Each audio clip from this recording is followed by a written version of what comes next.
Semua Bapak-Bapak dan hamba-hamba Tuhan yang hadir di malam hari ini. Suatu keistimewaan kita bisa berkumpul kembali ya di dalam pergumulan saya memikirkan tentang kaum pria dan tentang gereja Tuhan yang sedang mengalami masa COVID, yang mengalami gelombang PHK, yang kesulitan pekerjaan. Itu adalah salah satu ciri-ciri dari peristiwa-peristiwa sesaat. Tapi yang lebih lagi mungkin akan ada hal yang lebih lagi menjelang kedatangan Tuhan. Yang kedua ya, itu sungguh bisa menolong kita, mempersiapkan kita di malam hari ini. Biar hamba Tuhan akan memberikannya dan kita sesama hamba Tuhan bisa saling mendengarkan, menguatkan, serta mungkin ada yang saling menyampaikan sesuatu yang lain. Baik, kita akan berdoa sebentar, mohon pimpinan Tuhan ya. Bapak Surgawi, malam hari ini adalah malam istimewa, semua hamba Tuhan berkumpul, kaum pria, IGUP berkumpul, para pengerja, para usahawan berkumpul, usahawan Kristen. Ada momen yang indah di malam hari ini, gathering ini, di mana Tuhan mau berbicara banyak tentang gereja Tuhan menjelang kedatangan Tuhan yang kedua. Memang kami sudah masuk di masa itu. Kami butuh Tuhan untuk saling menguatkan, untuk saling meneguhkan, untuk saling mengingatkan tentang peristiwa-peristiwa penting yang akan menanti, yang akan mungkin kami alami. Itulah sebabnya pakai hamba-Mu yang akan melayani, yaitu Pastor Dadang dengan kuasa urapan Tuhan, sungguh boleh membukakan wawasan dan memberikan satu peneguhan, menginspirasi serta memotivasi kami untuk kami tetap teguh dan kembali terus berjuang. Juga untuk hamba Tuhan yang melayani, Pastor Petrus yang akan memimpin host, Yohanes Umika, Filipus, hamba-Mu Tuhan juga memakai kami semua. Kami mendengar Engkau seperti Maria yang siap mendengar-Mu ya Allah. Dalam nama Yesus kami sudah berdoa. Amin. Amin. Ya, terima kasih Pastor Klong untuk kata sambutan dan doa pembukaannya. Dan mari kita mau dengarkan sekarang Ketua Kaum Pria GUP DI Bandung mau memberikan kata sambutannya. Waktu dan tempat saya serahkan kepada Bapak Yohanes Omika Santoso. Ya, selamat malam Bapak-Bapak semua. Malam. Saya sambut Bapak semua yang sudah bergabung maupun yang sedang akan bergabung dalam catering kaum pria ini. Saya sambut juga yang dari jauh-jauh dari Jerman. Selamat datang. Yang dari Surabaya, Sumedang, Caruban, Pak Timotius, dan lain sebagainya, Madiun, Pak Tanjung Sari, Padalarang, Bandung terutama juga. Selamat bergabung di catering malam hari ini. Sebelumnya saya ucapkan terima kasih atas kesempatan malam hari ini, terutama kepada Pak Philip yang sudah menyediakan sarana Zoom, juga Pastor Paul yang sudah menjadi pembina, juga Pastor Petrus yang sudah jadi host, dan juga Pastor Dadang yang akan menjadi pembawa firman. Saya sambut semuanya, selamat malam, selamat bergabung. Mari kita mulai catering malam hari ini. Mari saya serahkan semua kepada Pak Pastor lagi. Silakan. Ya, terima kasih Pak Yohanes Omika Santoso yang juga sudah menyambut kita semua. Hadir juga Pak Christopher dari Solo. Wah, ini kejutan luar biasa. Jadi malam hari ini ada banyak hamba Tuhan, gembala-gembala GUPDI yang bergabung dalam gathering pria ini. Saya percaya kita semua akan diberkati. Mari kita mau satukan hati, kita mau naikkan pujian penyembahan kita. Kita mau nyanyikan dari tempat masing-masing. Mari Bapak-Bapak sekalian kita ikuti puji-pujian yang disampaikan. Haleluya, puji Tuhan. Kami mau datang bermazmur menyanyi untuk kebesaran nama-Mu Tuhan hari ini. Biarlah manis Kau dengar.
Great is our God.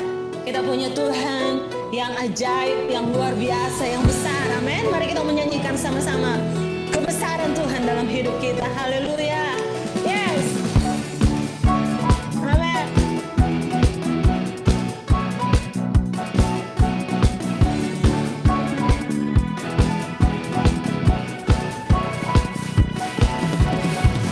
Pelukis cakrawala, merangkai jagat raya, pencipta alam semesta, pemilik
Tuhan, puji Tuhan. Waktu dan tempat selanjutnya saya persilahkan untuk hambanya Pastor Dadang Dinanto untuk menyampaikan isi hati Tuhan malam hari ini. Terima kasih Tuhan Yesus buat malam hari ini. Seberapapun kami yang sudah hadir, kaum pria yang sudah bisa hadir bersama-sama, walaupun kami secara virtual, kami tahu Tuhan bahwa hadirat-Mu sudah menjamah kami Tuhan. Saat hati kami menyembah, memuliakan Tuhan, mengagungkan Tuhan, saat kami menaikkan pujian pengagungan kepada Tuhan, di tempat kami masing-masing kami percaya ada hadirat Tuhan. Ada kuasa Tuhan yang luar biasa sedang bekerja atas kami. Dan malam hari ini Tuhan Yesus, saat sebentar kami akan sama-sama menikmati kebenaran firman-Mu. Kami yakin, kami percaya kuasa Tuhan bekerja luar biasa. Roh Kudus bekerja luar biasa, menjamah kami, memulihkan kami, menguatkan kami, membangkitkan semangat kami, bahkan akan terus membawa kami hidup semakin berkenan, mempersiapkan diri dengan maksimal menjelang kedatangan-Mu pada kali yang kedua. Dan kami yakin, kami percaya ya Tuhan, itu boleh kami rasakan dan kami nikmati. Sebab itu ya Tuhan, urapi hamba-Mu dan urapi setiap kami semua yang sudah hadir, pribadi lepas pribadi di rumah kami masing-masing.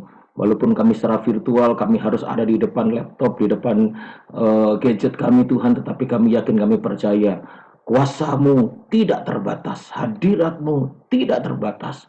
Engkau sanggup terus melawat kami. Terima kasih Bapa, bukakan setiap kebenaran-Mu, dan setiap kami semua biarlah kami mampu dan cakap untuk menangkap apa yang Tuhan mau dan merespon dengan baik, serta melakukan dan menghidupi dalam hidup kami. Terpujilah nama-Mu. Kami siap dengarkan firman-Mu di dalam nama Tuhan Yesus Kristus. Haleluya. Amin. Ya, puji Tuhan. Kaum pria yang dikasihi Tuhan, dimanapun bapak-bapak semuanya berada. Shalom. Puji Tuhan, terima kasih tentunya buat pengurus kaum pria, pengurus dan sekaligus gembala pembina dari pria untuk boleh mempercayakan pelayanan kebenaran firman Tuhan pada malam hari ini kepada saya. Saya sangat-sangat bersyukur dan sangat-sangat berterima kasih tentunya buat kepercayaannya. Dan di tengah-tengah memang belum pulih 100% dari saya terpapar COVID dengan gejala berat pada waktu itu. Masih ada sedikit-sedikit lah gitu ya. Tapi kemarin saya memaksakan diri untuk kontrol dan konsultasi kepada dokter, dan dokter menyarankan, saya tanya apakah saya sudah boleh vaksin atau belum. Saya katakan ya boleh saja Pak, silakan saja. Ya sudah, kalau gitu saya minta surat keterangan sehat saja dan saya akan vaksin. Dan hari ini saya vaksin. Jadi di dekat rumah saya ada vaksin. Nah, jadi saya langsung tidak tunggu lama. Setelah saya sudah dapat keterangan dokter boleh divaksin, makanya saya langsung vaksin. Dan saya yakin, saya percaya bilur-bilur Tuhan Yesus menyembuhkan dengan sempurna atas setiap kita semua, dan Tuhan akan memberikan kita kesehatan senantiasa. Puji Tuhan, Bapak-bapak kasih dalam Tuhan. Saya share screen terlebih dahulu.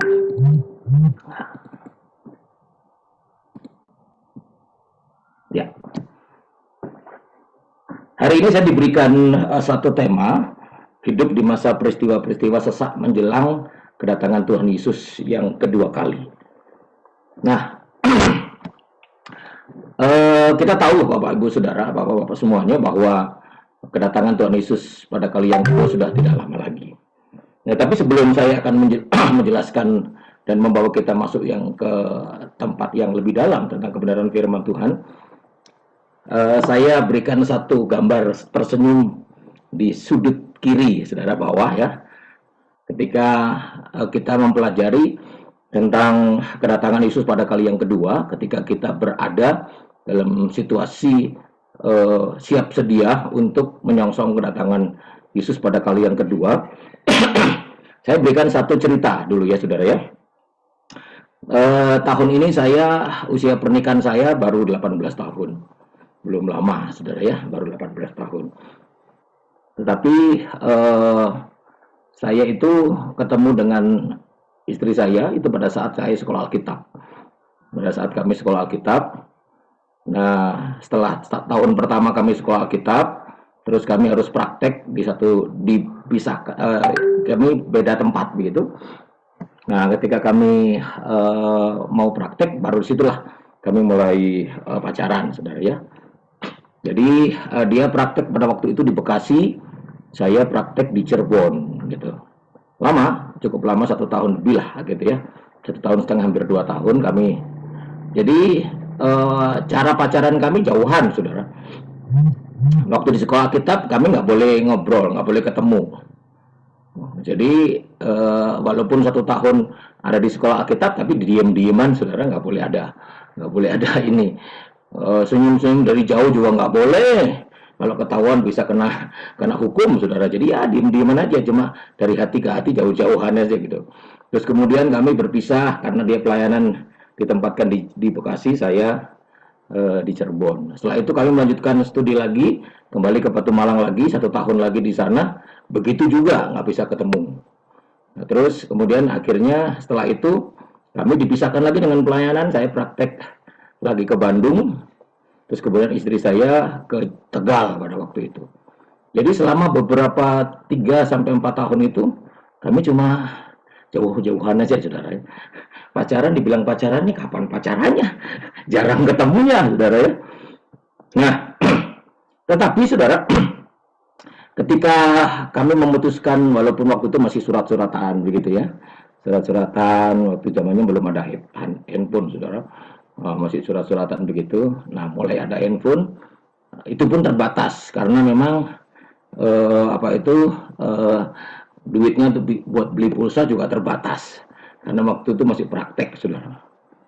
Nah, tetapi ketika kami mulai memutuskan untuk mau menikah dan kami akhirnya bertemu, saudara, waduh, senangnya bukan main, saudara. Setelah sekian lama nggak pernah ketemu, akhirnya kami bertemu dan ngobrolin soal kami berdua akan sama-sama menikah. Waduh, senangnya bukan main, saudara. Pertemuan itu pertemuan yang luar biasa menurut saya. Nah, saudara, itulah sebenarnya gambaran dari gereja Tuhan dan Tuhan sebagai mempelai laki-laki dan kita sebagai mempelai perempuan. Jadi kedatangan Yesus pada kali yang kedua seharusnya bukan membuat Anda dan saya ketakutan. Bukan membuat kita itu merasa takut gitu kalau Yesus datang pada kali yang kedua. Seharusnya kita senang, saudara. Seharusnya kita senang ketika kita tahu bahwa Yesus akan datang pada kali yang kedua dengan tanda-tandanya sudah semakin jelas, situasinya, hal-hal pendukung apa yang dia nubuatkan sebelum Yesus akan datang pada kali yang kedua digenapi. Seharusnya bukan membuat kita takut, Bapak Ibu Saudara, bukan membuat kita takut, tetapi kita harus bahagia. Setiap kali saya menyampaikan kebenaran firman Tuhan sehubungan dengan akhir zaman, saya tidak pernah membawa kepada jemaat yang mendengarkan takut. Jangan, seharusnya malah jangan takut, saudara. Kalau Anda takut, kalau kita takut, artinya kita nggak siap. Kalau kita takut, ya kan, artinya ada sesuatu, something wrong, saudara. Tapi kalau kita benar, hidup kita benar di hadapan Tuhan, hidup kita sesuai dengan rel kebenaran firman Tuhan, dan kita benar-benar siap menyongsong Yesus pada kali yang kedua, seharusnya seperti saya ketika mau ketemu dengan calon istri saya, sudah dipersiapkan tanda-tandanya, sudah semakin jelas, kalau ketemu saya makin senang.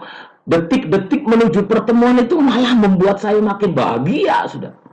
Nah, seharusnya seperti itu. Nah, oleh sebab itu, Bapak-bapak yang kasih Tuhan, pada malam hari ini, saat kita belajar, saat kita mempelajari apa sih yang akan terjadi menjelang kedatangan Yesus pada kali yang kedua, janganlah membuat engkau semakin takut dengan keadaan itu. Tetapi imanmu harus semakin kuat, persiapanmu harus semakin matang, hidupmu harus semakin dipersiapkan dengan baik. Sehingga akhirnya bukan mendatangkan duka cita buat kita, tetapi mendatangkan sukacita buat kita. Mau ketemu dengan Tuhan. Seorang hamba Tuhan di Surabaya, saudara, dia meninggal di usia 90 lebih lah, gitu ya. Beliau mengimani sekali, pengen banget gitu ya, Yesus datang pada kali yang kedua itu secepatnya. Pada waktu itu sebelum tahun 2000, saudara ya. Ingat-ingat pada waktu masuk tahun 2000 orang pada ketakutan, jangan-jangan Yesus datang pada kali yang kedua tahun 2000, pas tahun 2000. Seorang hamba Tuhan sudah usia lanjut, dia tetap melayani dan dia berkata bahwa semakin cepat Yesus datang, semakin senang saya. Semakin ketemu secara langsung, face to face dengan Tuhan, itu semakin membahagiakan. Walaupun akhirnya beliau meninggal juga, gitu saudara ya.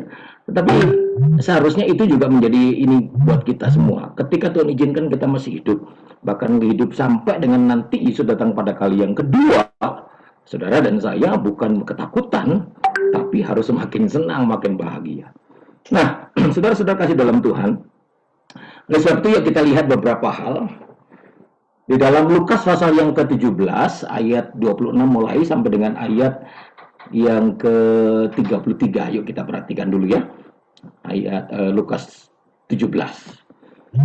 Dan sama seperti terjadi pada zaman Nuh, demikian pula lah halnya kelak pada hari-hari Anak Manusia. Mereka akan makan dan minum, mereka kawin dan dikawinkan, sampai kepada hari Nuh masuk ke dalam bahtera. Lalu datanglah air bah dan membinasakan mereka semua. Demikian juga seperti yang terjadi di zaman Lot. Mereka makan dan minum, mereka membeli dan menjual, mereka menanam dan membangun.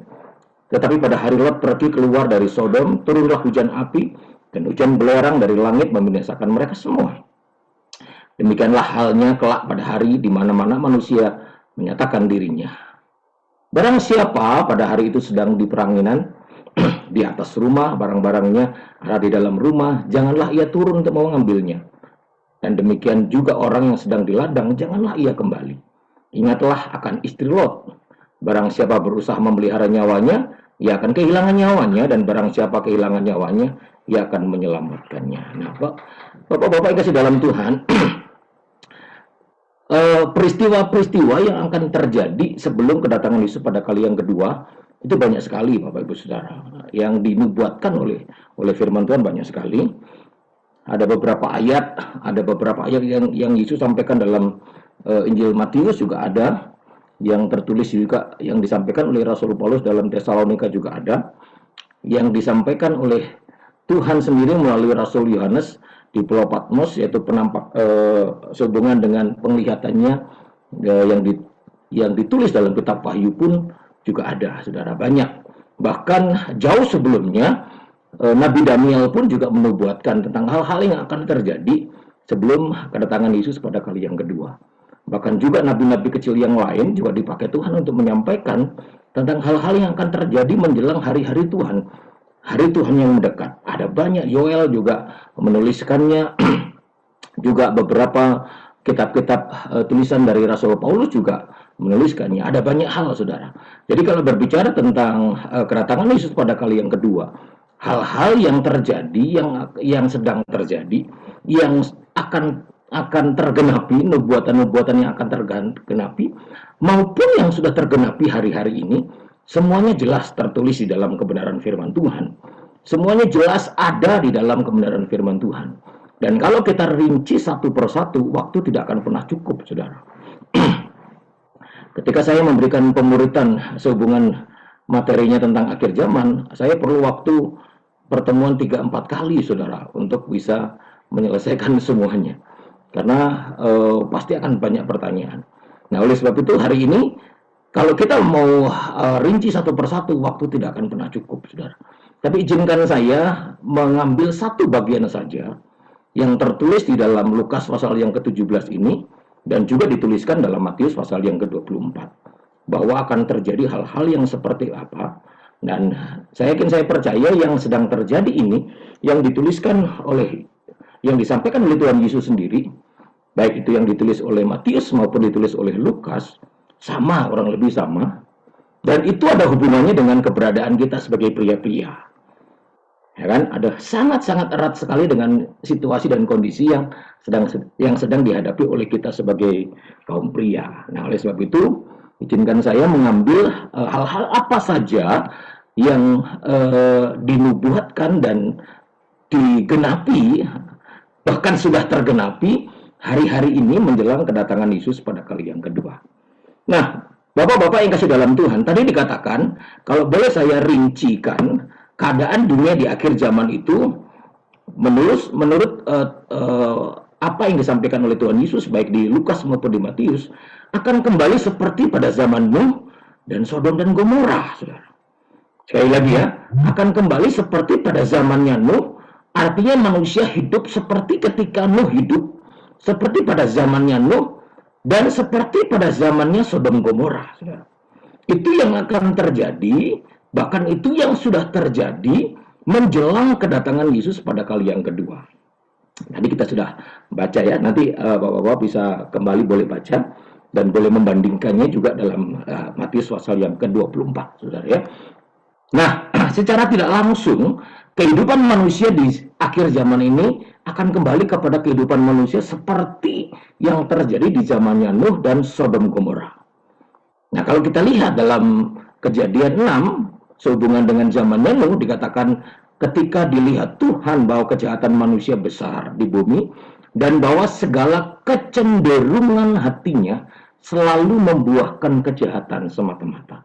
Jadi artinya di akhir zaman ini, kecenderungan hati manusia selalu membawa atau membuahkan kejahatan. Itu sama yang terjadi pada zamannya Nuh. Dan kalau di zamannya Sodom dan Gomora, ayat 20 dari Kejadian 18 dikatakan, sesudah itu berfirmanlah Tuhan, sesungguhnya banyak keluh kesah orang tentang Sodom dan Gomora. Ada banyak hal yang menyesakkan hati banyak orang, menyesakkan hati orang-orang di sekitarnya tentang keadaan, karakteristik maupun hal-hal yang dilakukan oleh orang-orang Sodom dan Gomora. Dan dikatakan sesungguhnya sangat berat dosanya. Waduh, saudara, artinya dosanya sudah memuncak. Dan itu juga terjadi di akhir zaman. Nah, coba kita lihat, saudara ya, hal-hal apa saja yang sehubungan dengan itu. Kalau boleh saya mau merangkumnya, saya tidak menyertakan di sini video-videonya karena waktunya tidak akan cukup, saudara ya. Saya juga tidak akan menerangkan kepada saudara benar-benar seperti apa yang terjadi. Saya kira saudara bisa saudara bisa carilah di YouTube, banyak sekali, saudara ya, hal-hal yang sehubungan dengan kondisi keadaan akhir zaman.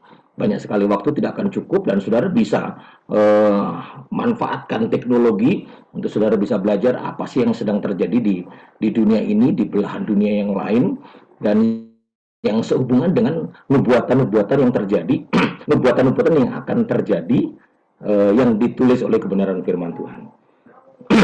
Ada beberapa tanda, saudara ya, di zamannya Nuh dan di zamannya Sodom dan Gomora, yaitu dituliskan di sana makan dan minum. Ini berbicara tentang hawa nafsu kedagingan, saudara.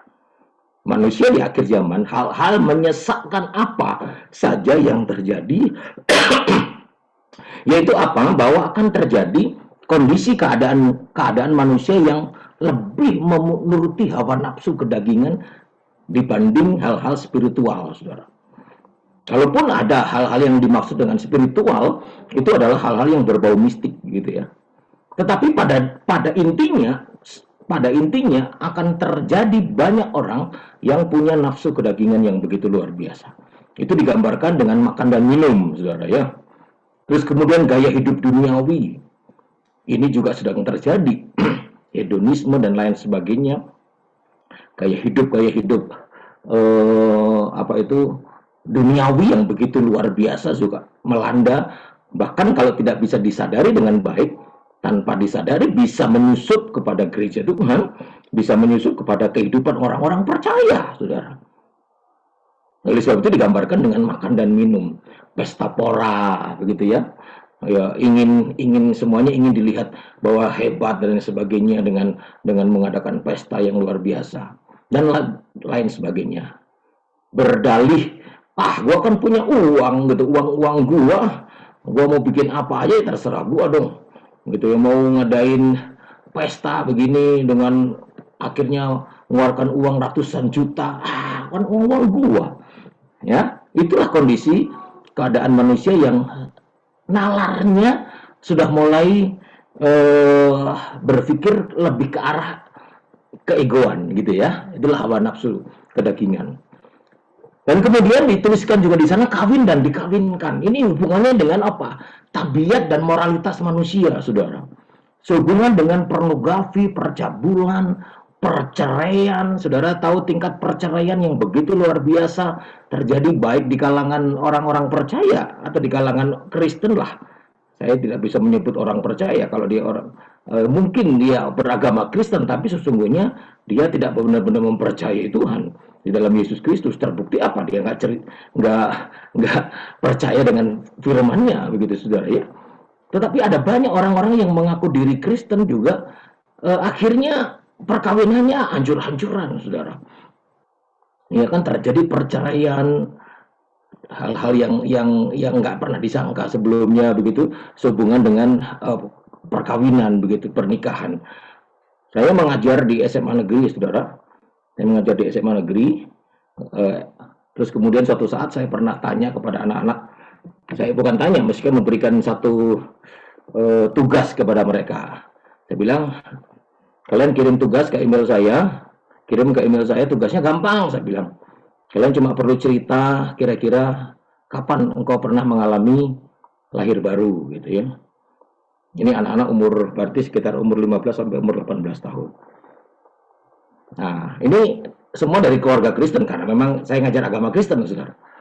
Dan puji Tuhan ketika mereka sudah mulai mengirim, dan memang ada beberapa hampir 40% belum pernah tahu apa itu lahir baru. Bayangkan, saudara. Terus kemudian beberapa yang dari mereka yang cerita juga bahwa orang tuanya cerai, dia tinggal sama papanya, adik tinggal sama mamanya, jadi dia nggak pernah tahu apa itu diajarkan lahir baru. Yang penting pokoknya dari dulu ya sudah agamanya Kristen dan lain sebagainya. Nah, inilah kenyataannya, saudara, bahwa akan terjadi banyak, bukan akan terjadi, sudah terjadi sebuah kawin dan dikawinkan ini berhubungan dengan perceraian. Belum lagi kelainan-kelainan seksual yang terjadi, LGBT. Saya punya beberapa videonya, tapi nggak cukup lah, saudara ya. Saudara bisa carilah gampang di YouTube. Bagaimana seorang cucu dari Perdana Menteri Singapura menikah dengan sesama laki-laki, saudara. Dan itulah kejadian terjadi. LGBT sudah ini bawa di mana-mana. Dan sudah melanda banyak tempat, saudara. Kita harus berhati-hati. Inilah keadaan dunia. Hal-hal yang menyesakkan, salah satunya ini adalah hal-hal inilah yang menyesakkan. Kita semua harus sangat-sangat berhati-hati. Kita semuanya harus sangat mempersiapkan diri dengan baik. Kalau kita sampai lalai, kita sampai lengah, ya bisa jadi, saudara ya, bisa jadi hal-hal yang sehubungan dengan percabulan, pornografi, perceraian, kelainan seksual, LGBT dan lain sebagainya ini yang digambarkan, dituliskan oleh Yesus sehubungan dengan kawin dan dikawinkan. Nah, ini bisa, kalau kita tidak berhati-hati, ya saudara ya, kita bisa mungkin bisa terpengaruh. Tetapi saya percaya ada kekuatan Tuhan. Nanti saya akan jelaskan kepada kita semuanya. Nah, saudara, itu hal yang sehubungan dengan yang selanjutnya, sehubungan dengan membeli dan menjual. Nah, ini berbicara tentang apa? Ini berbicara tentang bisnis dan perdagangan yang berbasis teknologi. Ini sedang terjadi. Membeli dan menjual itu bisnis. Membeli dan menjual itu berbicara tentang finansial. Berbicara tentang keuangan, saudara. Membeli dan menjual. Dan ini sedang terjadi, bukan? Semakin ke sini kita semakin dimudahkan dengan tidak perlu punya uang cash dan lain sebagainya. Apalagi dengan adanya pandemi ini, semua orang bahkan menyarankan tidak usah pakai uang cash, karena dengan uang cash saling memberikan uang cash itu ada virusnya di situ, sehingga akhirnya e-money itu di mana-mana, saudara ya. Baik teknologi yang sudah luar biasa ini semakin meningkat ini membawa kita semuanya e-money, begitu ya, finansial. Tetapi saudara perlu tahu bahwa semuanya akan membawa kepada satu keadaan di mana finansial itu juga akan mengalami goncangan-goncangan.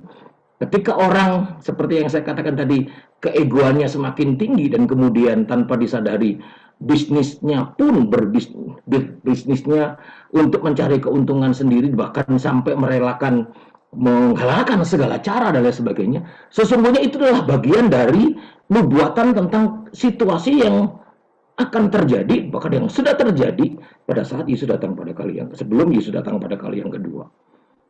Nah, saudara yang ada di dalam bisnis-bisnis hari-hari ini, di dunia bisnis, marketplace dan sebagainya, pastilah saudara tahu, pasti saudara menghadapi itu. Bagaimana perdagangan yang jujur dan yang tidak jujur, yang lurus dan tidak lurus, saudara pasti tahu, ya kan? Sudah pasti tahu. Saya dulu ingat ketika saya bekerja sebelum saya 22 tahun yang lalu, sebelum saya memutuskan diri untuk full melayani Tuhan, saya bekerja, dan kemudian ketika saya bekerja waktu itu masih di Jawa Timur, saya bekerja, orang sekitar saya berkata, itu baru tahun 90-an, sudah 94, 95. Mereka berkata begini, Dang, kalau kerja itu jangan jujur-jujur amat gitu. Jangan jujur-jujur amat, sudahlah. Itu orang pada zaman itu, saudara. Jadi ketika saya memberikan laporan sesuai dengan apa yang terjadi, diketawain saudara saya, diketawain. Alah, rumah gimana sih gitu. Kalau kamu terlalu jujur nggak dapat apa-apa, gitu. Ngomongnya begitu, saudara. Itulah keadaan, situasinya manusia, keadaannya, ya kan. Terus belum lagi kita tahu bahwa terjadilah banyak krisis finansial sehubungan dengan pandemi ini, banyak terjadi. Itulah bagian dari yang Tuhan sudah nubuatkan, yang Tuhan sudah sampaikan bahwa akan terjadi seperti itu, ya kan. Pandemi ini adalah bagian dari tanda-tanda menjelang Yesus datang pada kali yang kedua. Satu saat lah nanti, saudara, ya, ada tanda-tanda yang lain sehubungan dengan pandemi juga ada. Ditulis dalam Alkitab bahwa akan terjadi penyakit sampar yang akan melanda seluruh dunia. Nah, itu kan terjadi. Nah, saudara, biarlah ini juga menyadarkan kita semua bahwa ini sedang tergenapi hari-hari ini, ya kan, sedang tergenapi hari-hari ini, menanam dan membangun. Kita melihat kemajuan teknologi di berbagai bidang dan luar biasa, kemajuan ilmu pengetahuan di berbagai bidang luar biasa, ya kan. Semakin orang mampu menemukan dan kemudian meningkatkan teknologi, mempergunakan teknologi di dunia kedokteran contohnya, makin canggihlah peralatan yang dipakai oleh dokter-dokter kita sekarang di dunia ini. Tapi makin canggih pula penyakit yang akan muncul, saudara, ya. Ya, begitulah, itulah yang akan terjadi. Kemajuan teknologi yang sedang hari-hari ini kita sedang nikmati. Dulu kita nggak tahu bahwa ibadah bisa dengan Zoom seperti ini. Kita nggak pernah tahu, saudara. Bahkan dulu sebelum pandemi ini ada, Zoom itu sebenarnya sudah, ya kan, Zoom itu sudah ada, tetapi nggak pernah dipakai, bukan? Jarang orang pakainya, jarang orang. Nah, setelah pandemi makin boom dia. Nah, itulah kemajuan teknologi yang sedang terjadi. Nah, yang lebih dahsyat lagi, saudara, kalau saudara ingat ya apa yang dituliskan tadi, ingatlah istri Lot dalam Lukas pasal 17 tadi itu. Ingatlah akan istri Lot. Ini mengandung pengertian apa? Bahwa di akhir zaman ini menjelang kedatangan Yesus pada kali yang kedua, orang-orang akan semakin banyak hatinya yang terikat dan terpikat dengan harta duniawi. Orang akan berusaha sekuat tenaga, yang penting dia kaya raya. Mau apa kek, mau gimana kek, yang penting kaya raya. Bahkan kalau perlu orang lihat saya ini kaya raya, walaupun uangnya dari pinjam sana pinjam sini, ya kan. Saya dengar berita tadi itu atau kemarin bahwa ada seorang ibu yang gantung diri karena pinjaman online itu, ada 20 pinjaman online. Pinjam sana pinjam sini, hanya ingin dilihat orang bahwa dia hidupnya mapan begitu, saudara. Banyak orang yang terus berusaha memperlihatkan dirinya kaya raya, banyak hartanya, walaupun dengan cara apapun yang dia raih, supaya kelihatan bahwa dia itu hebat dan sebagainya. Hatinya terikat dan terpikat kepada harta duniawi. Penyembahan berhala itu bukan hanya berbicara tentang patung dan ini, tapi juga berbicara tentang gaya hidupnya. Layaknya orang yang nggak kenal Tuhan, layaknya orang yang nggak mengakui Tuhan, hidupnya seperti sembrono dan lain sebagainya. Yang penting gua happy, terserah orang mau gimana, yang penting gua happy. Nah, sama halnya yang disampaikan oleh Rasul Paulus kepada Timotius, bukan? Dalam 2 Timotius pasal yang ketiga, keadaan manusia di akhir zaman. Kita tidak punya banyak waktu untuk mengupas satu persatu dalam 2 Timotius 3. Tetapi inilah kurang lebih Bapak yang dikasih dalam Tuhan, apa yang terjadi. Belum lagi sehubungan dengan penyembahan ini ada terjadi kemurtatan di mana-mana. Ada banyak orang yang dulu mengaku diri orang Kristen, mengambil keputusan untuk pindah haluan, saudaranya, dan tidak sedikit mereka yang mulai mencerca dan lain sebagainya, kembali mencerca kekristenan dan lain sebagainya. Nah, saya nggak mau sebutin mereka, pasti saudara tahu lah itu ya.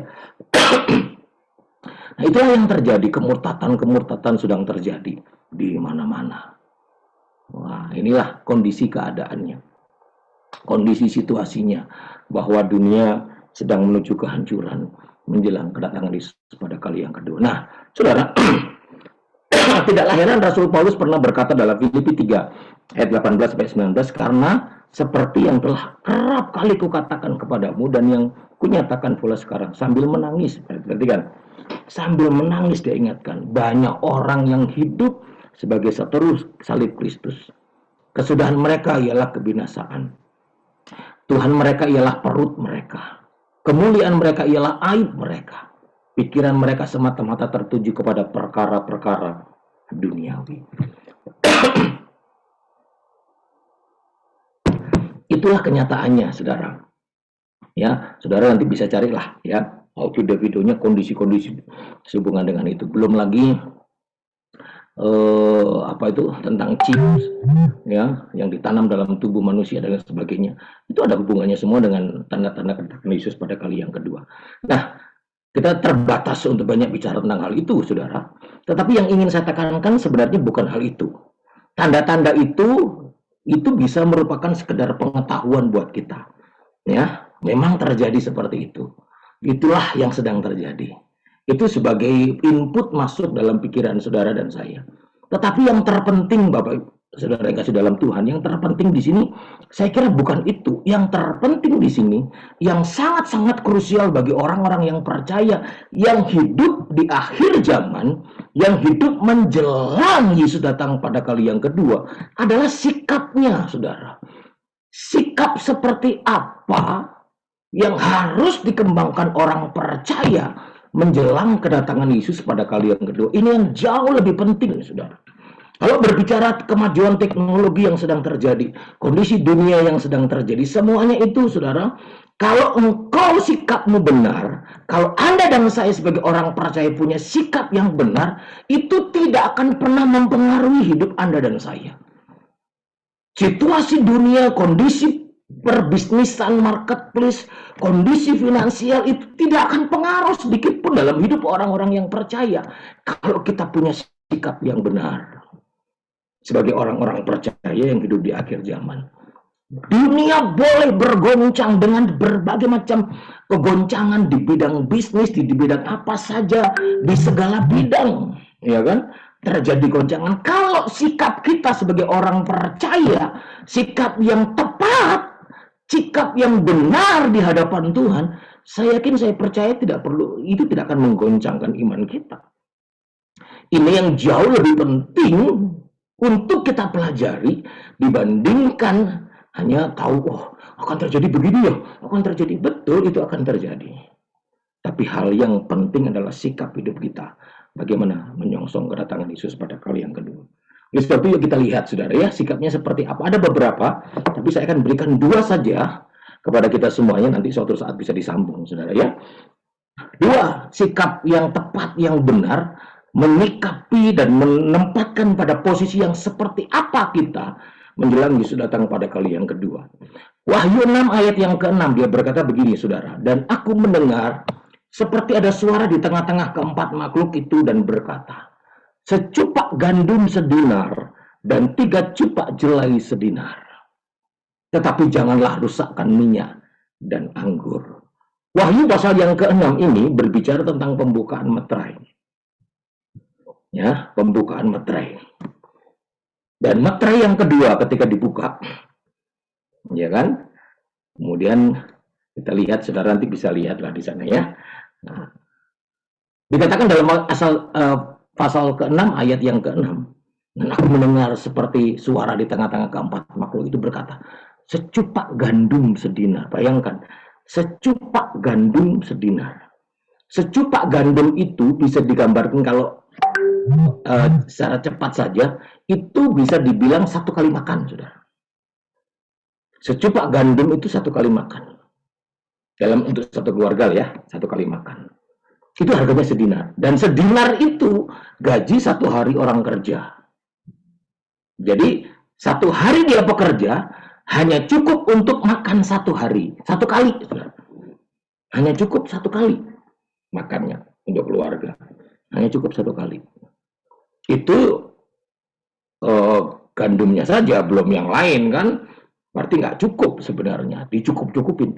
Artinya ini berbicara tentang hal yang menyesakkan yang akan terjadi menjelang Yesus datang pada kali yang kedua. Sebuah krisis multidimensi akan membuat sesuatu yang dahsyat terjadi atas kehidupan manusia di dunia ini. Tetapi yang menarik di sini bukan masalah krisis yang akan terjadi, tetapi saudara perhatikan, Tuhan berkata, tetapi janganlah rusakkan minyak dan anggur. Itu yang harus kita baris bawahi. Di tengah-tengah kondisi krisis yang akan terjadi, entah itu krisis yang kita katakan multidimensi ini terjadi, firman Tuhan katakan, pastikan Anda dan saya jangan merusakkan minyak dan ini adalah gambaran dari apa, saudara? Tidak lain dan tidak bukan, minyak dan anggur itu adalah gambaran dari Roh Kudus. Dengan kata lain, Bapak-bapak kasih dalam Tuhan, kalimat yang dipakai, tetapi janganlah rusakkan minyak dan anggur itu, berbicara tentang gereja Tuhan di akhir zaman, sikapnya adalah harus hidup penuh dengan Roh Kudus. Sekali lagi saudara ya, sikap kita sebagai gereja Tuhan di akhir zaman, kita harus memastikan hidupmu dan hidupku di tengah-tengah kondisi keadaan yang menyesakkan ini menjelang Yesus datang pada kali yang kedua.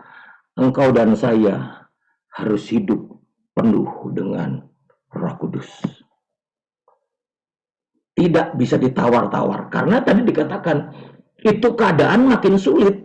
Dan untuk bisa melawan kondisi kesulitan itu, cuma satu caranya. Jangan rusakkan anggur dan minyak.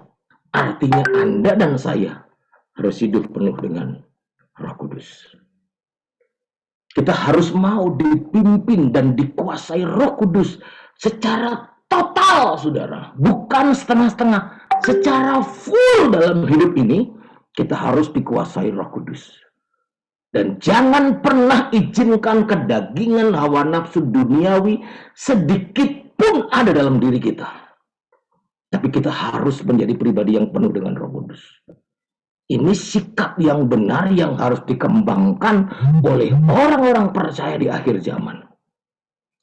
Jangan pernah menyisipkan sedikit, membuka celah di mana ada kedagingan ada di situ. Ada hawa nafsu di situ.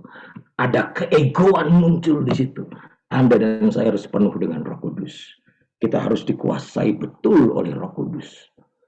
Ini satu-satunya yang bisa membuat Anda dan saya tetap survive, tetap kuat di masa-masa sulit seperti ini.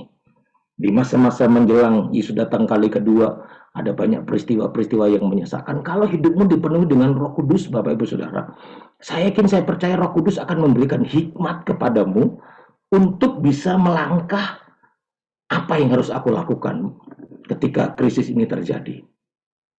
Apa yang harus dikerjakan? Engkau akan bertanya sama Tuhan, Tuhan, aku harus ngerjain apa? Aku minta hikmat-Mu, Roh Kudus, supaya aku bisa tetap survive walaupun kondisi sulit. Engkau sebagai seorang bisnismen, kalau engkau dikuasai hidupmu dengan Roh Kudus, apa yang engkau putuskan, kebijakan-kebijakan yang engkau ambil, yang sehubungan dengan orang banyak, karena engkau punya anak buah yang begitu banyak mungkin, saudara, bukan lagi mengandalkan kekuatanmu, tapi mengandalkan Roh Kudus, mengandalkan Tuhan minta dipimpin, Tuhan pasti akan berikan hikmat kepadamu, dan engkau bisa melewati itu. Karena apa? Karena bukan lagi kedagingan yang muncul, tapi Roh Kudus. Nah, inilah yang dikatakan oleh Tuhan melalui Rasul Yohanes ketika akan terjadi secupak gandum sejenar tadi itu, pastikan engkau dan saya jangan rusakkan minyak dan anggur. Pastikan engkau dan saya jangan sampai kita menutup telinga kita terhadap tuntunan Roh Kudus. Siapapun kita, saudara dalam bisnis, saudara dalam pelayanan, tempatkan Roh Kudus menjadi pribadi yang menguasai hidup kita. Saya yakin, saya percaya. Nah, saudara, nanti saya akan akhiri dengan satu kesaksian saya. Saudara ya. Nah, ini bukti bahwa keberadaan Roh Kudus di akhir zaman ini luar biasa menguasai orang-orang percaya. Ini buktinya, saudara. Ayat 2, ayat 28-29 berkata begini. Kemudian pada hari, ini juga dikutip oleh Rasul Petrus ketika dia khotbah yang pertama. Ya kan, dalam Kisah Para Rasul pasal yang kedua. Kemudian pada hari itu akan terjadi. Ini menjelang hari-harinya Tuhan. Bahwa aku akan mencurahkan rohku ke atas semua manusia. Bayangkan, Roh Kudus dicurahkan. Saudara tinggal nikmati kok. Tuhan sudah mencurahkan Roh Kudusnya kepada kita. Saudara tinggal minta, yes Tuhan, aku mau hidup dikuasai Roh Kudus. Tinggal begitu saja, Roh Kudus itu sudah dicurahkan atas kita. Atas semua manusia, maka anak-anakmu laki-laki dan perempuan akan bernubuat. Orang-orangmu yang tua akan mendapatkan mimpi. Teruna-terunamu akan mendapatkan penglihatan. Juga ke atas hamba-hambamu laki-laki dan perempuan akan kucurahkan rohku pada hari-hari itu. Secara tidak langsung, saudara, kalau hidupmu dikuasai, perhatikan baik-baik dari ayat-ayat yang sudah tadi kita baca. Semua lapisan masyarakat, semua usia, orang tua, anak-anak, semua dapat dipakai Tuhan. Semua dapat pengurapan yang sama dari Roh Kudus. Sehingga dia bisa bernubuat, mendapatkan mimpi, ya kan? Dipakai Tuhan luar biasa. Asalkan kita mau hidup kita dipenuhi dengan Roh Kudus. Jangan rusakkan minyak dan anggur. Itu yang pertama, saudara. Jadi ketika kita berbicara tentang sikap gereja Tuhan, jangan rusakkan minyak dan anggur. Artinya pria dalam seluruh aspek hidupnya harus dipimpin dan dikuasai Roh Kudus. Ya, pria yang seluruh aspek kehidupannya dipimpin dan dikuasai Roh Kudus pasti akan mampu melawan pengaruh hawa nafsu duniawi. Kalau hidupmu dikuasai oleh Roh Kudus, walaupun engkau harus terjun di dalam bisnis, tapi bisnis itu bisnis yang benar, bisnis yang ada dalam kebenaran. Saudara tidak akan dikuasai oleh hawa nafsu dunia, tapi saudara bisa pakai itu untuk sebagai sarana untuk mempermuliakan nama Tuhan, menjadi terang dan menjadi garam. Yang kedua, saudara ya, yang kedua.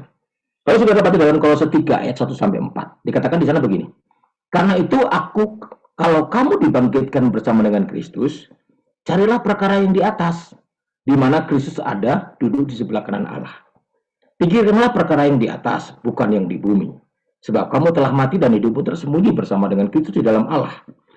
Apabila Kristus yang adalah hidup kita menyatakan dirinya kelak, nah ini berarti kan, Kristus yang adalah hidup kita menyatakan dirinya kelak datang pada kali yang kedua, kamu pun akan menyatakan diri bersama-sama dengan dia di dalam kemuliaan. Jadi artinya Anda dan saya akan mengalami kebahagiaan ketika Yesus datang pada kali yang kedua. Engkau akan nikmati kemuliaan yang luar biasa. Tetapi saudara lihat ayat-ayat sebelumnya. Carilah perkara yang di atas. Dikatakan, pikirkanlah perkara yang di atas, saudara. Jadi menjelang kedatangan Yesus pada kali yang kedua, Anda dan saya diminta lebih lagi mencari perkara yang di atas, di mana Kristus ada duduk di sebelah kanan Allah. Pikirkanlah perkara yang di atas. Artinya saudara, yang kedua, sebagai orang-orang yang percaya yang hidup di akhir zaman, sikap kita, jalanilah kehidupan ini di akhir zaman ini dengan senantiasa berfokus kepada kekekalan, saudara. Kata pikirkanlah, carilah perkara yang di atas, itu berbicara tentang hal-hal yang bernilai kekal, Bapak-bapak yang kasih dalam Tuhan. Sebagai orang-orang yang hidup di akhir zaman dengan berbagai macam tempat yang Tuhan sudah tempatkan kita.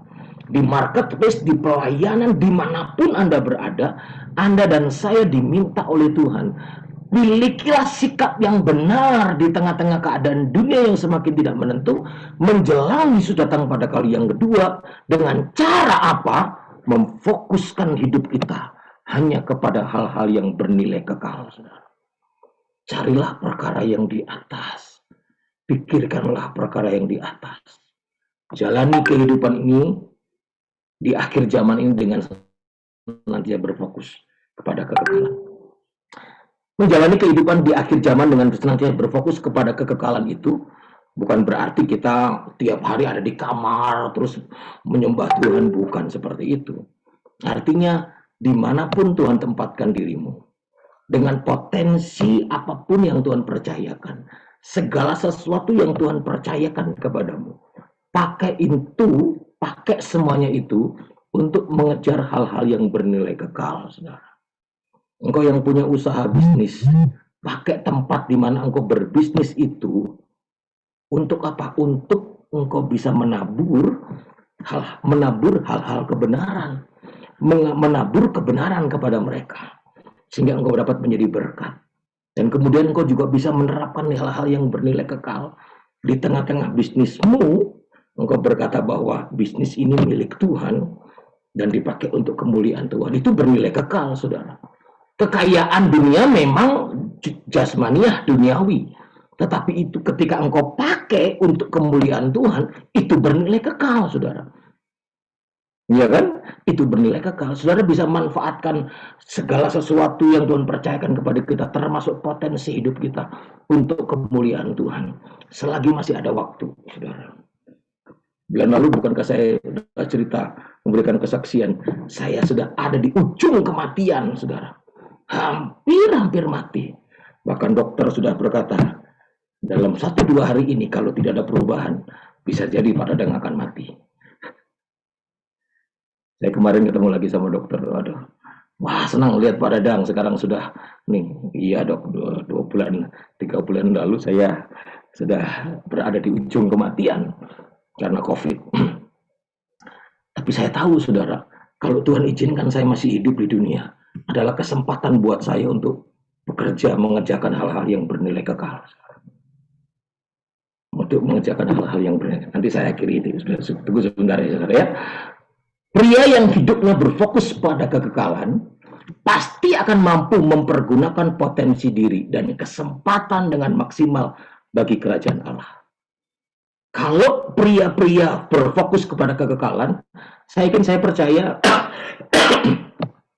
engkau dalam keluargamu, kepada istri dan anak-anakmu, kalau hidupmu berfokus kepada kekekalan, saudara akan tanamkan kepada mereka hal-hal yang hidup takut akan Tuhan. Saudara akan mulai mentransfer kepada istri dan anak-anakmu untuk hidup menyenangkan hati Tuhan.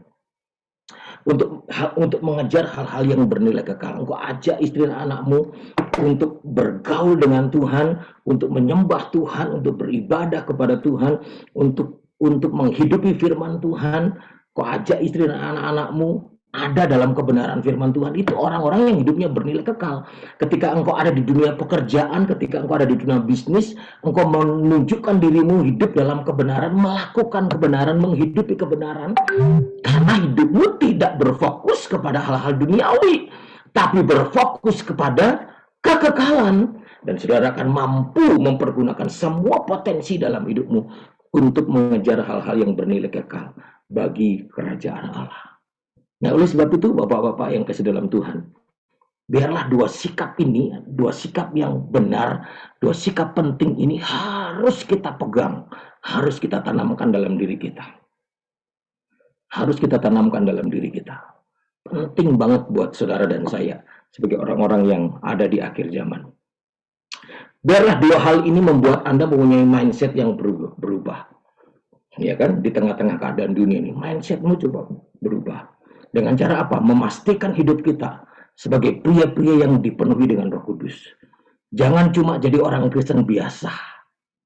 Yang penting orang percaya kepada Yesus mati masuk surga. Jangan cuma berhenti di situ. Engkau harus minta Tuhan penuh hidupku dengan Roh Kudus. Langkah-langkahku setiap hari aku mau dikuasai dengan Roh Kudus. Dan yang kedua, pastikan hidupmu memiliki fokus yang benar. Fokusnya hanya kepada hal-hal yang bernilai kekal. Fokus kepada kekekalan, bukan kepada perkara-perkara duniawi. Walaupun kita masih hidup di dunia, hal-hal duniawi itu masih ada dalam hidup, tapi kita pakai semuanya itu, hal-hal duniawi termasuk kemajuan teknologi dan sebagainya, untuk apa? Untuk hal-hal yang bernilai kekal.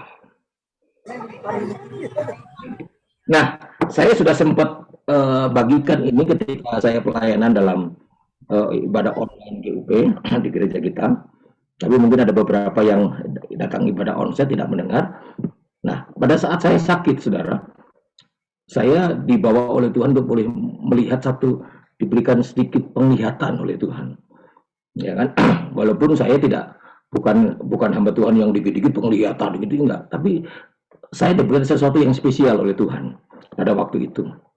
Jadi ketika saya dalam kondisi yang sudah hampir meninggal itu, tiba-tiba saya merasa bahwa badan saya ini terbang begitu, saudara.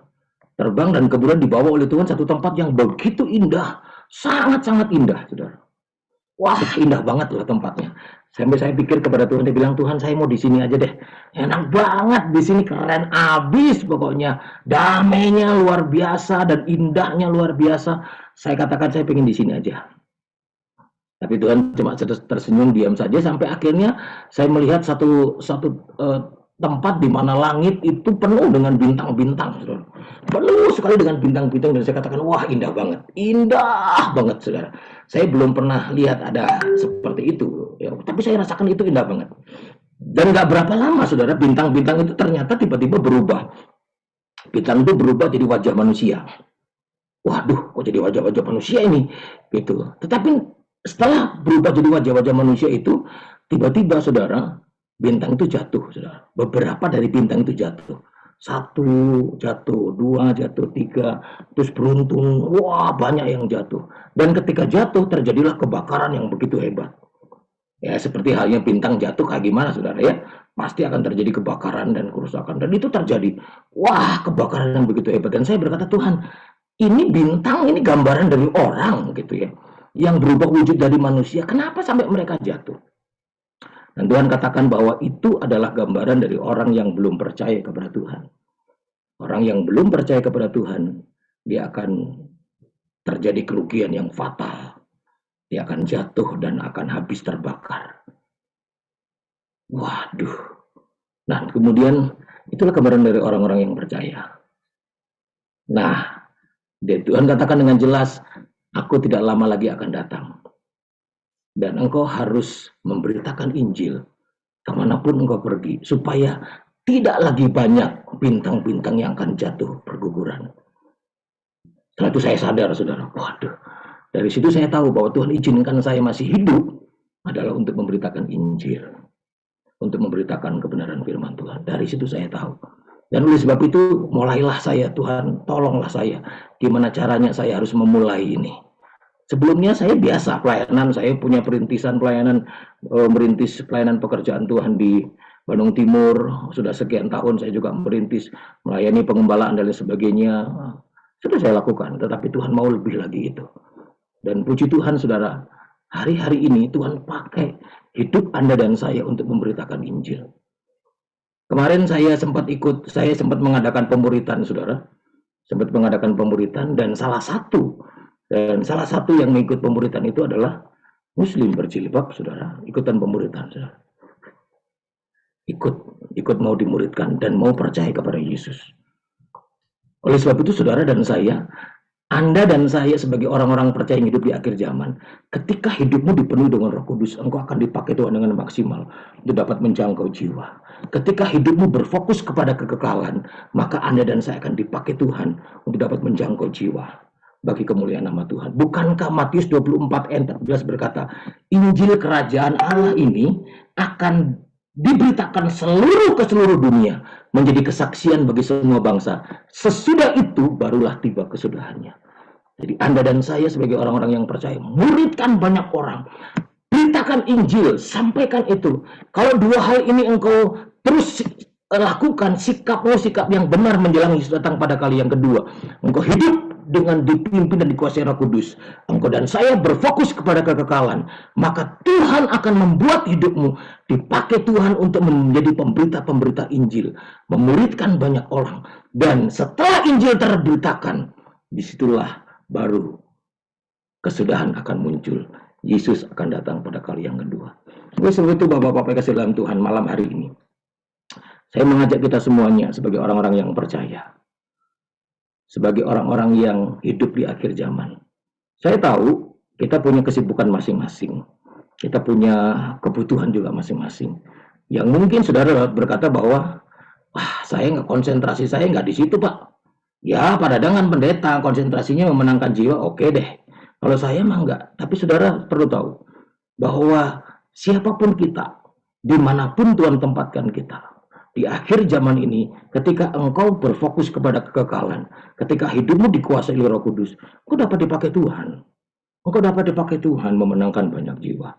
Engkau dapat dipakai Tuhan untuk dapat memberitakan Injil. Sebab itu saudara, sikapmu harus benar di hadapan Tuhan menjelang Yesus datang pada kali yang kedua. Izinkan saya sebagai hamba Tuhan mendoakan saudara. Apapun keadaanmu, Tuhan bisa berkarya dahsyat dalam kehidupanmu. Yang benar. Sebelum saya akhiri kebenaran firman Tuhan, izinkan saya mengajak saudara untuk kita sama-sama berdoa minta kepada Tuhan. Setiap saudara dan saya yang rindu mau dipakai Tuhan di tengah-tengah keadaan dunia yang semakin tidak menentu ini, mari angkat tanganmu tinggi-tinggi di hadapan Tuhan. Dia ada, hadiratnya ada. Di tempat saya duduk di sini, saya rasakan hadirat Tuhan.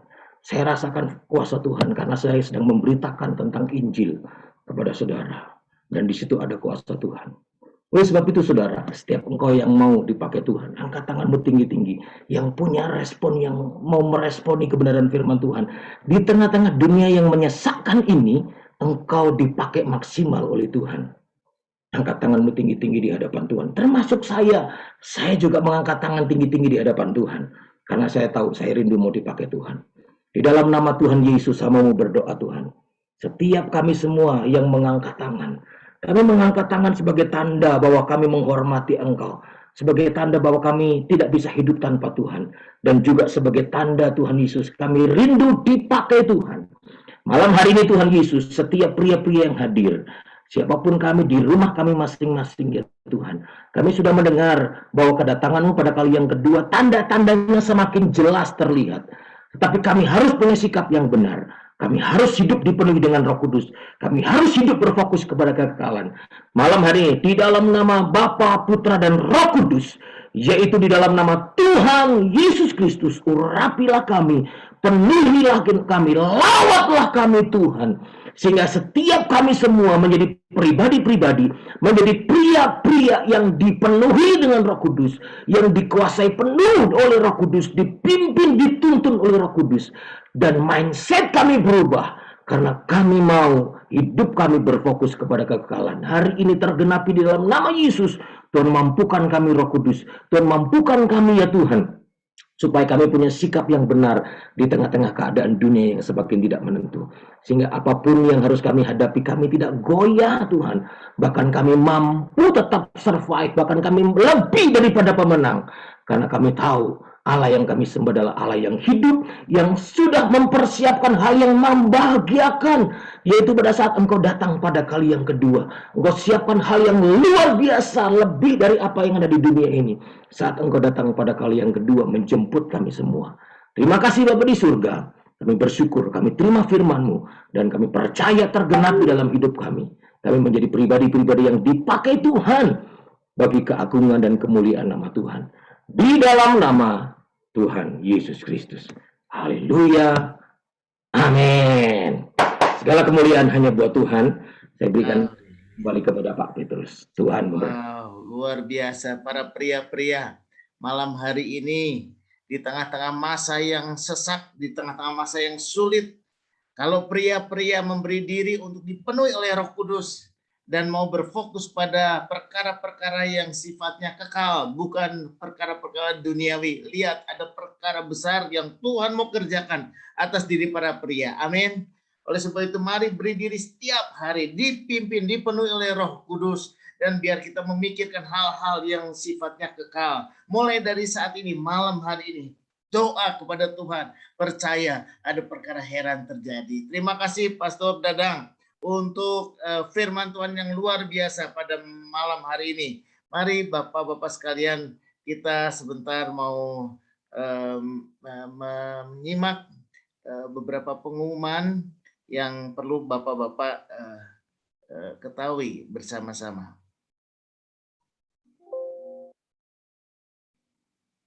Sebentar.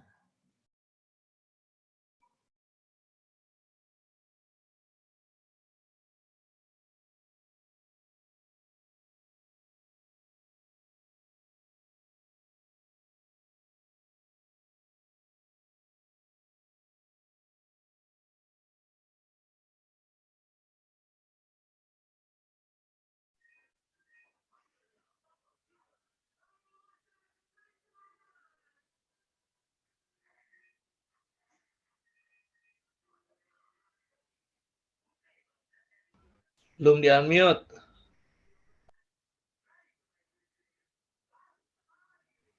Ya, kita sudah diperdengarkan akan kebenaran firman Tuhan yang luar biasa pada malam hari ini. Terima kasih Pastor Dadang, dan mari kita mau melihat pengumuman pada malam hari ini bagi Bapak-Bapak yang akan memberikan persembahan-persembahan, baik persembahan persepuluhan, pembangunan, diakonia. Kita terus bergerak di tengah-tengah masa yang sulit. Dan lihat bagaimana janji-janji Tuhan itu digenapi dalam kehidupan para pria-pria yang takut akan Tuhan. Luar biasa. Ya, yang kedua, yang selanjutnya, ibadah raya tanggal 10 Oktober secara online maupun secara onsite, ya, akan diadakan secara onsite 2 kali, pukul 7 dan pukul 10. Puji Tuhan. Ya, kita GUP boleh mengadakan ibadah onsite tentunya dengan prokes ketat. Bagi bapak-bapak yang ingin membawa istri, anak untuk mengikuti ibadah onsite, dapat mendaftarkan diri kepada Saudari Monica 089660939835. Luar biasa, ya. Selanjutnya ibadah raya online onsite terbatas setiap minggu, ada juga sekolah minggu setiap minggu pukul 9, dan youth service, ya, setiap Sabtu pukul 4. Bapak-bapak dapat beritahukan kepada anak-anak kita sekalian, ya. Terus gathering kaum wanita minggu depan tanggal 13, giliran kaum wanita. Kali ini akan dilayani oleh Pastor Siska Obaja dari GRI Jerman. Hari Rabu 13 Oktober jam 4 sore melalui aplikasi Zoom juga. Bapak-bapak boleh ajak para wanita, para istri, ya, untuk ikut dalam gathering kaum wanita ini. Pasti para wanita juga akan diberkati. Kemudian setiap pagi kita adakan doa pagi dari Senin sampai Sabtu pukul 8. Wah, luar biasa. Yang mengikuti doa pagi boleh katakan, wah, rata-rata hampir sama ini dengan yang ikutan gathering ini, ya. Mari kita ikut doa pagi, minta Roh Kudus memenuhi kehidupan kita, dan Hope juga setiap hari Jumat jam 6 sore, ya, melalui Zoom juga. Mari kita juga diumumkan bagi bapak-bapak atau keluarga yang belum divaksin ataupun yang sempat terkena COVID, ya, ada program dari PGPK, ya, Sapu Jagat, maksudnya menyisir jemaat-jemaat yang belum divaksin bersama PGPK tanggal 12 Oktober hari Selasa. Terbatas untuk 300 orang, ya, pendaftaran kepada Ibu Lydia. Batas akhir pendaftaran tanggal 8 Oktober atau hari Jumat, hanya 2 hari saja, ya. Boleh bapak-bapak boleh pergunakan kesempatan ini, ya. Kemudian, ya, sudah ini pengumuman yang perlu bapak-bapak ketahui bersama. Tetap semangat bapak-bapak, dan nanti di akhir dari doa penutup nanti Bapak Gembala tolong doakan untuk seorang pria yang hadir pada malam ini, Bapak Yosli Samudra, yang berulang tahun tepat hari ini. Dan mungkin ada juga pria-pria lain yang berulang tahun, boleh didoakan, boleh resen, nggak ada. Ya, Baik, kita nanti saya serahkan pada Bapak Gembala, Bapak Pendeta Filipus Obaja untuk menutup dalam doa berkat dan juga doa untuk Bapak Yosli Samudra. Tuhan Yesus berkati. Ya, baik Bapak-bapak, kita sudah diberkati dan diteguhkan. Mari saya juga mengingatkan bagi setiap bapak-bapak, pria-pria, bahwa buku pemuridan sudah disebar ke seluruh GUP ya. Namun kalau ada di antara bapak-bapak yang belum tergabung dalam kelas-kelas pemuridan, kelompok-kelompok pemuridan, segera ikuti. Ini sudah waktunya ya, waktunya untuk kita dibekali di dalam kelas pemuridan, kita semakin teguh dan kemudian kita wajib memuridkan orang lain juga ya. Ini kesempatan terakhir karena ketika Tuhan datang kita haruslah kedapatan membawa jiwa ya. Nah, mari kita bekerja bersama-sama, pastikan bapak-bapak masuk di dalam kelas pemuridan ya, boleh ikut kepada siapa saja ya. Di sini sudah hampir beberapa orang sudah ikut dalam kelompok-kelompok pemuridan. Pastikan bapak-bapak juga ikut untuk dapat menjadi pemimpin-pemimpin di dalam rumah tangga, memuridkan keluarga kita, memuridkan orang lain ya. Tuhan memberkati. Mari kita mau berdoa bersama-sama, bersyukur agar semangat untuk kita ikut Tuhan Yesus semakin berkobar. Karena semakin semangat, semakin cepat Dia akan datang ya.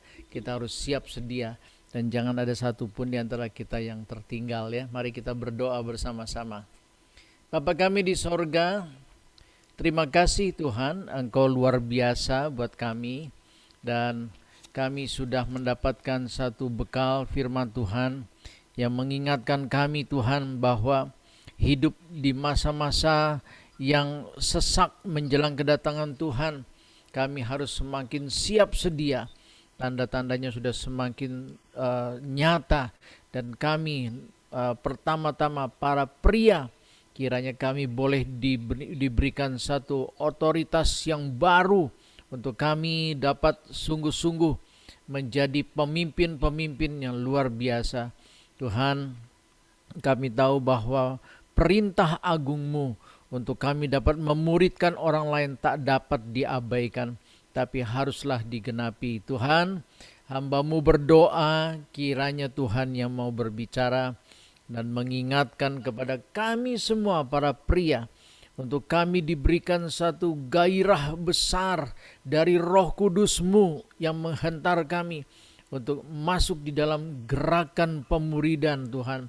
Sungguh gerakan yang harus kami kobarkan untuk kami saling menguatkan. Pertama-tama keluarga kami Tuhan, dikuatkan, dimeteraikan oleh kuasa Roh Kudus Tuhan.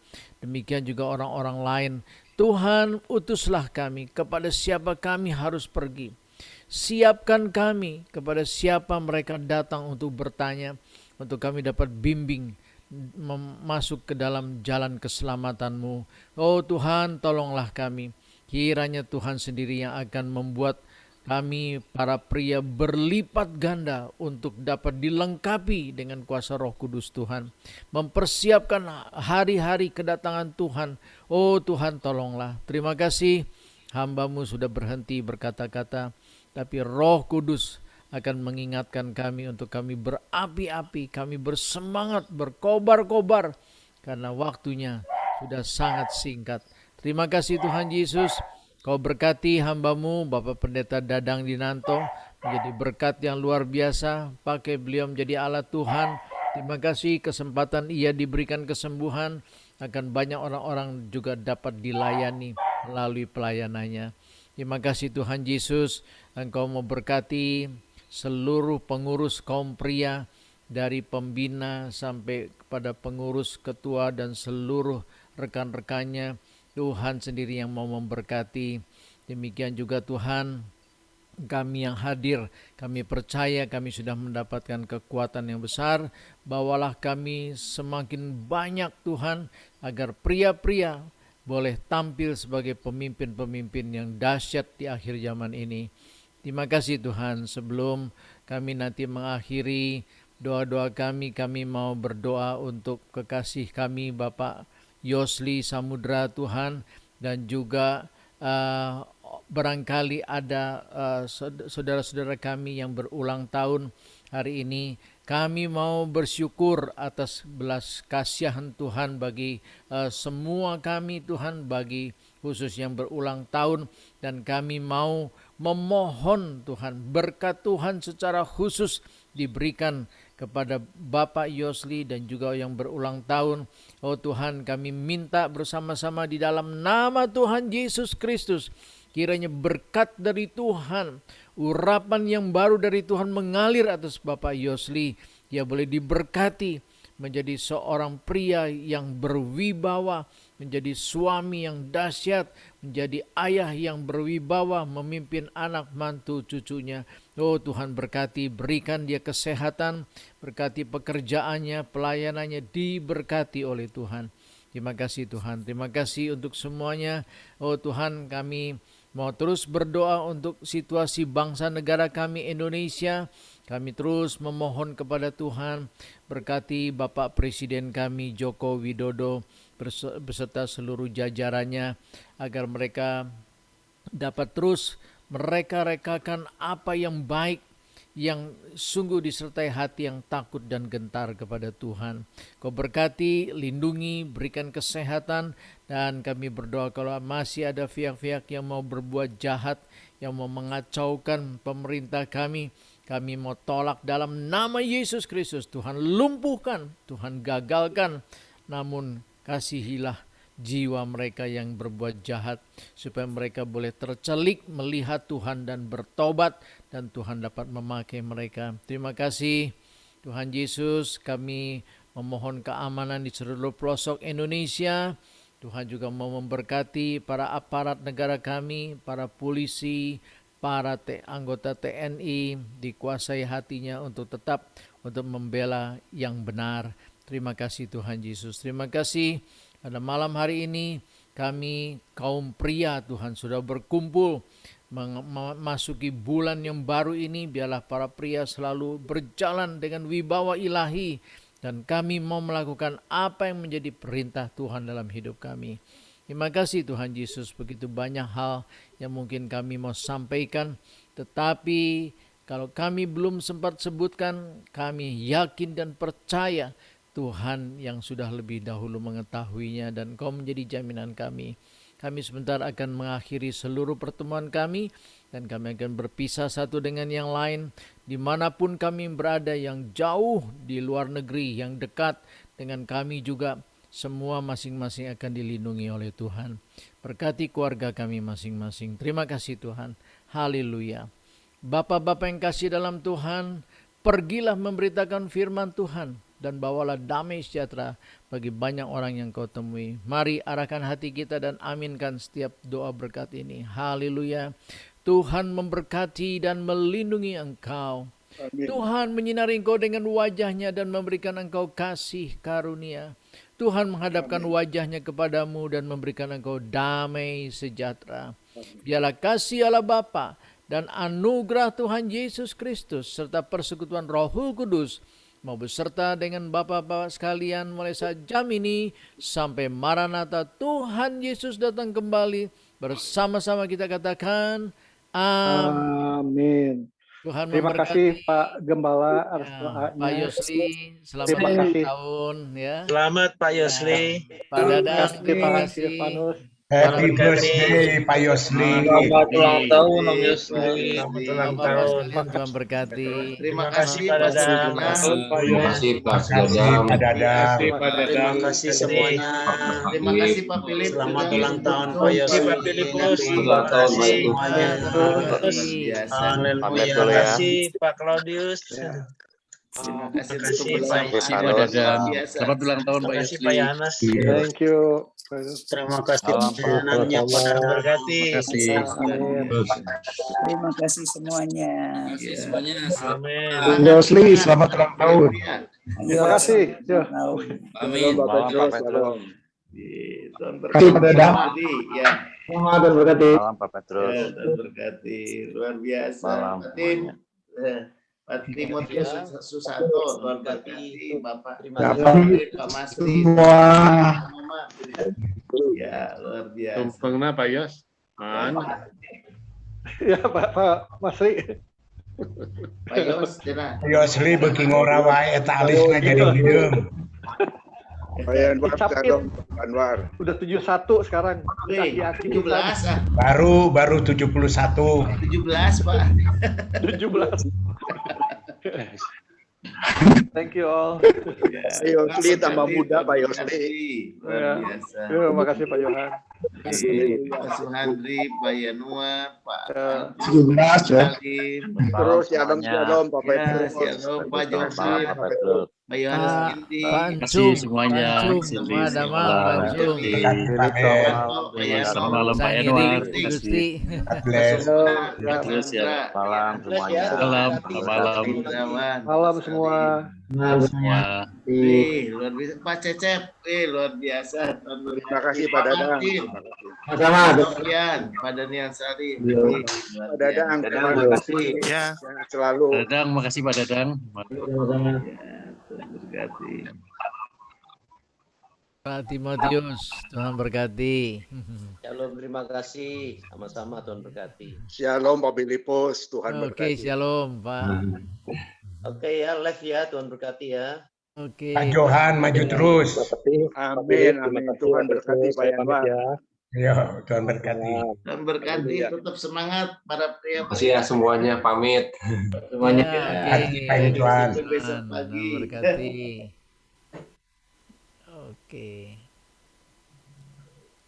Pamit pada nyangu heula. Aku nyangu. Pak Petrus. Obo. Ya, Pak, Tuhan berkati. Sayonara Pak Petrus. Sayonara. Sayur, Pak. Dikirim ke Sudirman. Ya, Tuhan berkati, Pak. Ya, luar biasa. Salam Ibu ya, Pak Johan. Haleluya, haleluya. Shalom. Ya, saya live dulu ya, Pak. Tuhan berkati. Ya, pamit dulu ya. Pamit dulu. Ya, Pak Martin. Luar biasa.